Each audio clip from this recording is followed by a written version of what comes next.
एक तारीख थी। पति अपनी सैलरी लेकर शाम को थका हुआ घर आया। पत्नी इसी इंतजार में थी कि कब पति आएगा।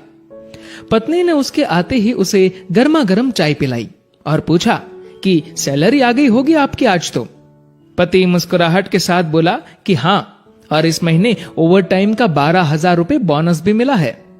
पत्नी की खुशी का ठिकाना नहीं रहा। पत्नी मीठी आवाज में बोली, क्या हम इस रविवार को शॉपिंग कराए? तो पति बोला कि ठीक है, लेकिन सिर्फ एक शर्त पर, कि यदि तुम हफ्ते में कम से कम एक बार मेरी माँ से फोन पर बात कर उनका हाल पूछोगी तो। पत्नी ने दबी आवाज में हाँ कर दी। पति सिर्फ ये चाहता था कि उसकी माँ और उसकी पत्नी के बीच जो भी अनबन है वह दूर हो जाए। ठीक 2 मिनट बाद पति के मोबाइल पर माँ का फोन आया। उधर से माँ बोली, कैसे हो बेटा? बेटा बोला, माँ मैं ठीक हूं। माँ ने सबका हालचाल पूछा तो पत्नी इधर मुंह बनाकर मन में सोच रही थी कि 1 तारीख है, अभी सैलरी आई है, इसलिए फोन करके पैसे मंगवाना चाहती है, लेकिन मैं 1 पैसा भी नहीं देने दूंगी इस बार तो। उधर माँ बोली, बेटा थोड़ी मदद चाहिए। तो बेटा बोला, बोलिए माँ, क्या हुआ माँ? बोली, बेटा इस महीने 5,000 रुपए मिल सकते हैं क्या? पति हर काम अपनी पत्नी से पूछकर ही करता था। उसने ये बात अपनी पत्नी से पूछी तो पत्नी बोली कि बोल दो कि अभी सैलरी नहीं आई है। बेटे ने मां से कहा कि मां अभी सैलरी आने में टाइम है। मां बोली, बेटा कैसे भी करके भिजवा दो प्लीज, हॉस्पिटल में इलाज के लिए चाहिए। पति ने यह बात पत्नी से दोहराई। पत्नी बोली, मां से बोल दो कि सरकारी हॉस्पिटल में इलाज करवा ले।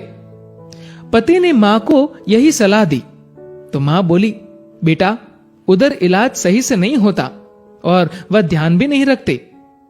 इस बार तो पत्नी को गुस्सा आ गया और वह अपने पति से बोली कि बोल दो उन्हें कि हमारे सर पर पहले से इतना बोझ है और अब इससे ज्यादा हम सह नहीं पाएंगे, इसीलिए सरकारी हॉस्पिटल में ही इलाज करवाओ।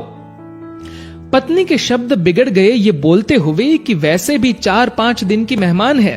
पति इस बार बोला कि ऐसे तो मत बोलो मां के बारे में। इस बार पति को थोड़ा गुस्सा आ गया, लेकिन मन को शांत करते हुए मां से बोला, मां इस महीने नहीं हो पाएगा, इसलिए सरकारी हॉस्पिटल में ही करवा लीजिए आप इलाज। मां उधर से भीख मांगने लगी कि बेटा प्लीज 2,000 रुपए तो दे दो। तो पति आंखों में आंसू के साथ पत्नी से बोला कि कम से कम 2,000 रुपए तो देने दो। पत्नी गुस्से में थी, लेकिन जैसे तैसे मान गई और बोली कि ठीक है, बोल दो कि 2,000 रुपए भिजवा देंगे कल। तो इधर पति बोला, सासू मां आपको कल 2,000 रुपए भिजवा दूंगा।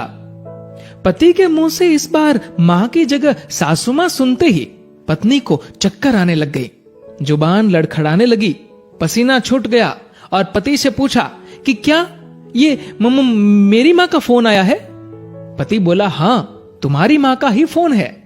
मैं तो तुम्हारी मां को भी अपनी मां ही समझता हूं, लेकिन तुमने कभी मेरी मां को अपनी मां की तरह समझा ही नहीं।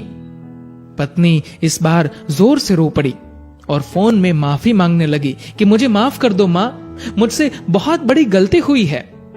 तो उधर से मां बोली, बेटी यदि सिर्फ एक मां का दिल दुखाया होता तो माफ कर देती, लेकिन तुमने तो आज एक नहीं बल्कि 2 मां का दिल दुखाया है। यदि आज मैं तुम्हें माफ भी कर दूं तो भी ऊपर वाला तुम्हें माफ नहीं करेगा।